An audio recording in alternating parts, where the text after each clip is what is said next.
আজ ফের উত্তরবঙ্গে অভিষেক। আজ বালুরঘাট, ইটাহার, মালদায় অভিষেক। বালুরঘাটে এসআইআর আতঙ্কের মৃতদের পরিবারের সঙ্গে দেখা করবেন। কি কি কর্মসূচি রয়েছে অভিষেক বন্দ্যোপাধ্যায়ের, বিস্তারিত জানাবে আমাদের সঙ্গে রয়েছেন আমাদের প্রতিনিধি আবির ঘোষাল। আবির, দেখো, রাজনৈতিক বিধানসভা নির্বাচনের আগে আজকের এই সফর গুরুত্বপূর্ণ, তার কারণ দুই দিনাজপুরে একসঙ্গে তিনি কর্মসূচি পালন করবেন। তার প্রথমের যে প্রস্তাবিত কর্মসূচি ছিল তাতে দক্ষিণ দিনাজপুর জেলা ছিল না, কিন্তু বর্তমান রাজনৈতিক সময়ে বা পরিস্থিতিতে দাঁড়িয়ে তিনি দক্ষিণ দিনাজপুর জেলাকে তিনি তার সঙ্গে সংযুক্ত করেছেন। লোকসভা নির্বাচনে দুই জেলার বালুরঘাট এবং রায়গঞ্জ, যে দুটো লোকসভা আসন, তার দুটোতেই তৃণমূল কংগ্রেস পরাস্ত হয়েছে। এবং বালুরঘাট অত্যন্ত গুরুত্বপূর্ণ ছিল এই কারণে, তার কারণ সেখান থেকে সুকান্ত মজুমদার তিনি প্রতিদ্বন্দ্বিতা করেছিলেন। তৃণমূল বেশ কতগুলো আসনের ক্ষেত্রে তাদের যে ব্যবধান, যেটা 2019-এর লোকসভাতে বা 2021-এ যেটিতে ছিল বিজেপির সঙ্গে, যেগুলোতে বিজেপি এগিয়ে ছিল, সেখানে বেশ কতগুলো জায়গাতে কমাতে পেরেছে। আবার কতগুলো জায়গাতে ব্যবধান, যেগুলোতে জয়ী আসন ছিল তৃণমূল কংগ্রেসের, সেই জায়গাগুলো বিজেপির সঙ্গে তাদের যে ব্যবধান, সেখানে বিজেপি তৃণমূল অনেকটা কাছে এসেছে। গত কয়েক মাস ধরে শুধুমাত্র এই দিনাজপুরের জায়গাতে তৃণমূল বনাম বিজেপির লড়াইয়ের জায়গাতে নেই। অনেকে বলছেন যে কংগ্রেসও সেখানে তাদের যে ভিত্তি সেটাকে তারা তৈরি করার চেষ্টা করছে।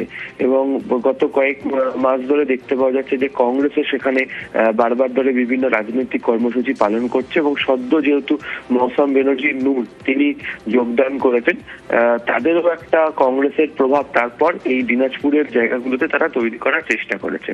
এই জেলাতে রাজনৈতিকভাবে গুরুত্বপূর্ণ জায়গা প্রথমেই একদম পরিযায়ী শ্রমিক ইস্যু, যে কারণেই আজকে পরিযায়ী শ্রমিক যিনি মহারাষ্ট্রে, বাংলা তৃণমূলের অভিযোগ ছিল বাংলায় কথা বলার জন্য বাংলাদেশি সন্দেহে গ্রেপ্তার হয়েছিলেন। অভিষেক বন্দ্যোপাধ্যায় তাদেরকে নিজের অফিসে ডেকে দেখা করেছিলেন এবং তৃণমূল তাদেরকে আইনি লড়াই দিয়ে তাদেরকে জেল মুক্তি করিয়েছিল এবং তাদের একজন বিজেপির সাংগঠনিক পদাধিকারীও ছিল। তো তার বাড়িতে যাচ্ছেন, দেখা করবেন এবং সেখানে তার একটি সাংবাদিক সম্মেলন করার কথা রয়েছে।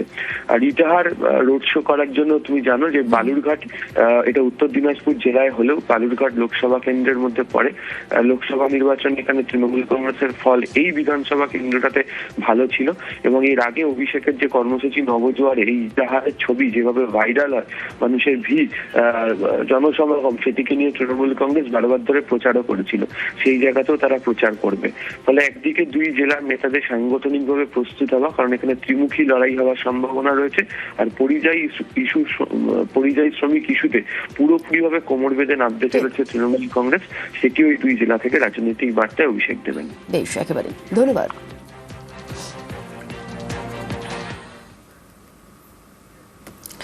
অভিষেকের বীরভূম চ্যালেঞ্জ, 26শে বীরভূমে 11-0 টার্গেট।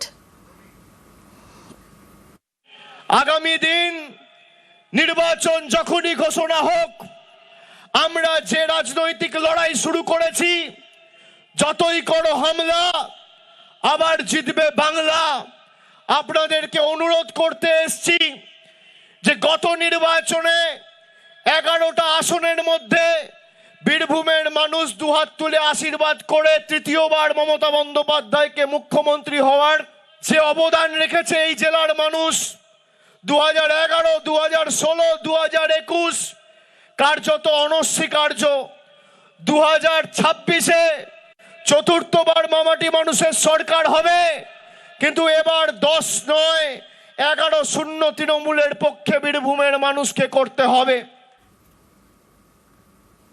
হাতিয়ার বঞ্চনার অভিযোগ, রামপুরহাটে বিজেপির বিরুদ্ধে সরব অভিষেক। 26শে টার্গেট, 250 সিট।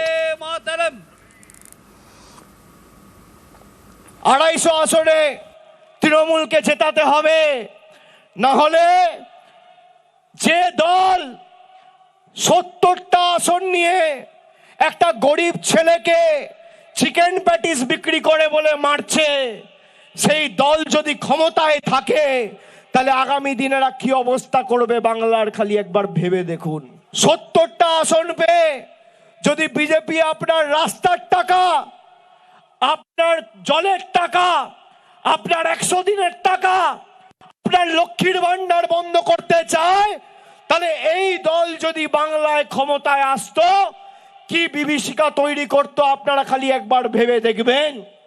তাই এদেরকে শুধু হারানো নয়, শূন্য করতে হবে। 26-50 পেরোবে না তৃণমূল, পাল্টা চ্যালেঞ্জ সুকান্তর। আরে ওদের টার্গেটের কোনো দাম আছে নাকি? তৃণমূল কংগ্রেস এবারে 26 নির্বাচনে 50 অব্দি যাবে না, অপেক্ষা করুন, দেখতে পাবেন, মজায় আগে বলে। সোনালীর সন্তান আপন, সোনালীর সন্তানের নাম দিলেন অভিষেক। রামপুরহাটে সভা শেষে সোনালীর সঙ্গে সাক্ষাৎ, হাসপাতালে সোনালীর সঙ্গে দেখা করেন অভিষেক।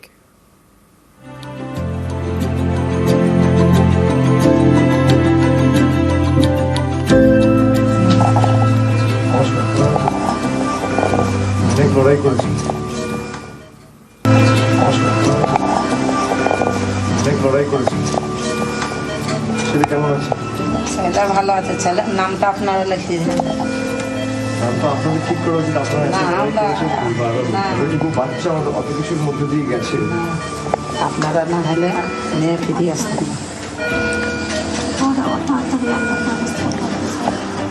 শোনো, আমি একটু দেখছি, আপনি এসব নিয়ে এখন ভাববেন না, ওর শরীর ঠিক করুন, একটু বিশ্রামে থাকুন। ওটা এত কিছুর মধ্যে দিয়ে গেছে, এত কষ্টের মধ্যে দিয়ে, সেরকম একটা নামও রাখা উচিত। এটা এত লড়াই, এই সংগ্রাম, এত প্রতিকূলতা, এভাবে হেনস্থা করেছে, মানসিক শারীরিক অত্যাচার তো বটেই।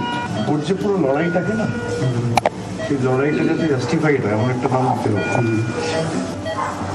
আপন নামটা হলো আপন, হুম? আমাদের আপন বর করে দিয়েছিল না আপন।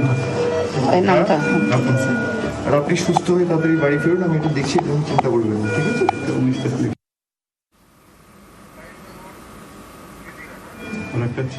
দিল্লি পুলিশ যেমন আপনাকে জোর জবরদস্তি পাঠালো, আপনি একটা ইনফেকশন হওয়ার একটা প্রবণতা থাকে। আমি নিজে সমস্ত প্রোটোকল মেনে ভিতরে গেছি। সোনালী এবং ওর মা আমাকে অনুরোধ করেছে যে বাচ্চাটার নাম রাখার জন্য। আমি প্রথমে ওদেরকে অনুরোধ করলাম যে আপনারা যে প্রতিকূলতা সমস্যার মধ্যে দিয়ে গেছেন, আপনাদেরই উচিত বাচ্চাটার নাম রাখা। এবং তারপরেও তারা আমাকে রিকোয়েস্ট করে, আমি বাচ্চাটার নাম রেখেছি আপন।